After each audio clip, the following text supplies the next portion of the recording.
अस्सलाम वालेकुम नाज़रीन, व्हील्स ऑन रोड के एक और एपिसोड के साथ आपकी खिदमत में हाज़िर हूँ। और आज जो हम आपके लिए रिव्यू और वॉक अराउंड रिव्यू लेके आए हैं तो है चेरी टीगो 8 प्रो का।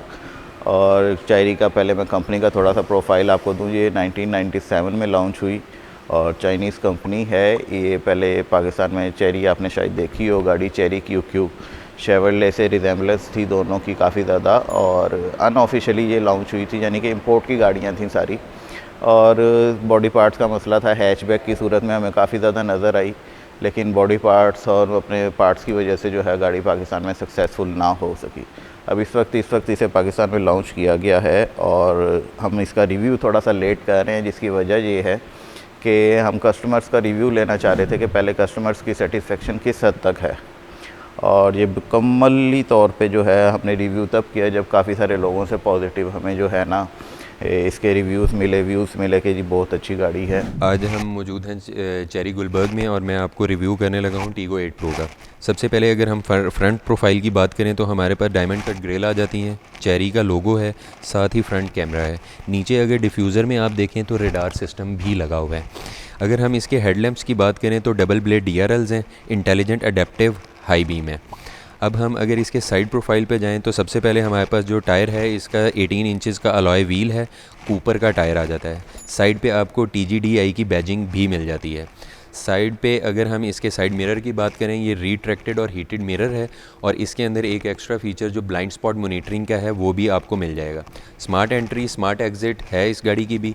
अगर हम इसके अंदर की प्रोफाइल की बात करें, इसका जो मेन क्लस्टर है ये 12.3 इंचज़ का मेन क्लस्टर है। इसके अंदर हमें 3 ड्राइविंग मोड्स अवेलेबल हैं। फ़र्स्ट ऑफ ऑल जो इसका स्पोर्ट्स मोड आ जाता है, उसके बाद अगर हम देखें तो इकोनॉमी मोड है और इसका जो थर्ड और लास्ट मोड है वो नॉर्मल मोड है।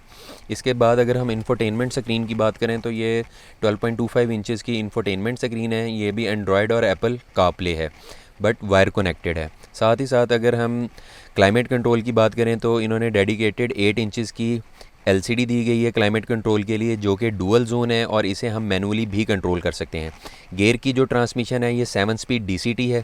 इलेक्ट्रॉनिक पार्किंग ब्रेक और ऑटो होल्ड का फीचर मिल जाता है। साथ ही साथ हमें मोबाइल होल्डर, कप होल्डर और आर्म रेस्ट जो है ये भी कूल बॉक्स का फंक्शन प्रोवाइड करता है। इसके अंदर भी AC का एक डेडिकेटेड वेंट आता है। साथ ही अगर मैं अपनी लेफ़्ट लेग के साथ नीचे कंसोल की बात करूं तो यहाँ पे वायरलेस चार्जिंग दी गई है। इन्होंने एयर प्योरीफिकेशन के लिए N95 फिल्ट्रेशन टेक्नोलॉजी यूज़ की गई है।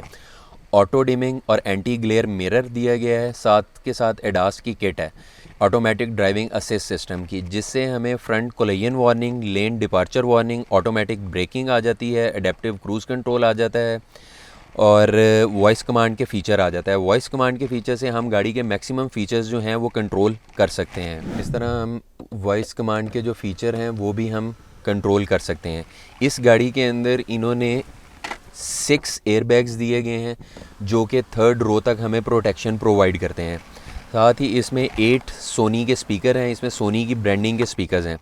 इसके साथ साथ इसमें जो है आप देख सकते हैं एम्बियंस लाइट्स दी गई हैं, जो कि हम इंफोटेनमेंट स्क्रीन के अंदर जाके 7 डिफरेंट कलर्स में हम इसे चेंज कर सकते हैं। म्यूज़िकल रिदम पे भी लगा सकते हैं। इसका स्टीयरिंग है जिसमें एडेप्टिव क्रूज़ कंट्रोल का फीचर भी आ जाता है, वॉइस कमांड का फीचर भी है, बाकी मल्टीमीडिया कंट्रोल भी है और इसकी भी जो एडजस्टमेंट है वो टिल्टेड भी है और टेलीस्कोपिकली भी इसकी हम एडजस्टमेंट कर सकते हैं। और ये जो इसकी ड्राइविंग सीट है इसकी 6 वे इलेक्ट्रिक एडजस्टमेंट है प्लस 4 वे लंबर स्पोर्ट है और ये मेमोरी सीट भी है। साथ के साथ अगर हम पैसेंजर सीट की बात करें, ये 4 वे इसकी इलेक्ट्रिक एडजस्टमेंट्स हैं। अगर हम बैक सीट की लेग स्पेस की बात करें तो इसकी भी काफ़ी सफिशेंट लेग स्पेस है। साथ साथ हमें बैक पे भी AC वेंट्स मिल जाते हैं और चार्जिंग पोर्ट्स मिल जाती हैं। ये जो हमारी सेकंड रो है ये भी एडजस्टेबल है, इसे भी हम एडजस्ट कर सकते हैं, आगे पीछे भी कर सकते हैं और ये टिल्ट और डिक्लाइन भी हो जाती है। साथ के साथ अगर हमने 3rd रो के अंदर एंट्री करनी है तो 3rd रो की एंट्री इस साइड से, इस सीट के ऊपर ये एक लीवर लगा हुआ है, जस्ट प्रेस करें और सीट को आगे की तरफ पुश करके हम बैक रो में इसकी एंट्री कर सकते हैं। और इसका एक जो बैक डोर का फ़ीचर जो है इसके अंदर भी ब्लाइंड स्पॉट मॉनिटरिंग है। जैसे अगर हमने गाड़ी रोड के साइड पे पार्क की है तो ये डोर हमें इंडिकेट करता है यहाँ से कि अगर पीछे कोई गाड़ी आ रही होगी तो उस टाइम पे ये वाला जो ये लाइट अप हो जाता है और ये हमें इंडिकेट करता है कि पीछे गाड़ी है, इस टाइम पे आपने डोर ओपन नहीं करना। अगर हम इसके बैक प्रोफाइल की बात करें तो इसके जो बूट है वो इलेक्ट्रिकली मैनेज होता है। ये इसकी बूट स्पेस है। अगर हम इसकी थर्ड रो को थोड़ा सा कॉम्प्रोमाइज़ कर लें कि हमें थर्ड रो की जब ज़रूरत नहीं है तो हम इसकी बूट स्पेस जो है इतनी और इंक्रीज़ कर सकते हैं, क्योंकि ये सीट इस तरह एडजस्ट हो जाती हैं कि एक फ्लैट बेड बन जाता है। और साथ के साथ अगर हम देखें इसकी बैक साइड पे भी थर्ड रो के लिए इन्होंने एसी वेंट्स भी दिए गए हैं और एसी का एक कंट्रोलर भी पीछे मौजूद है, साथ हमें कप होल्डर्स भी मिल जाते हैं। हम यहाँ से कर सकते हैं, इन केस अगर इसको कोई हर्डल आती है बीच में तो ये बूट वापस ऊपर चला जाता है।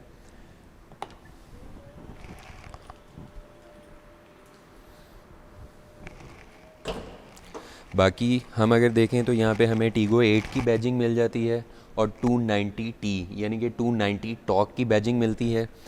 चेरी की बैजिंग है, बोनलेस वाइपर है, हाई माउंटेड ब्रेक लैंप्स और स्पॉइलर है और शार्क फिन एंटीना भी मिल जाता है। बैक पे भी इसका बैक कैमरा भी है और बैक पार्किंग सेंसर्स भी हैं। नीचे डिफ्यूज़र में 2 एग्जॉस्ट इन्होंने दिए गए हैं जो कि दोनों के दोनों वर्किंग एग्जॉस्ट हैं। इनमें से कोई एग्जॉस्ट जो है वो फेक एग्जॉस्ट नहीं है। अगर हम बैक लाइट्स की बात करें, इसकी LED लाइट्स हैं, साथ इसमें सिक्वेंशियल इंडिकेटर्स दिए गए हैं।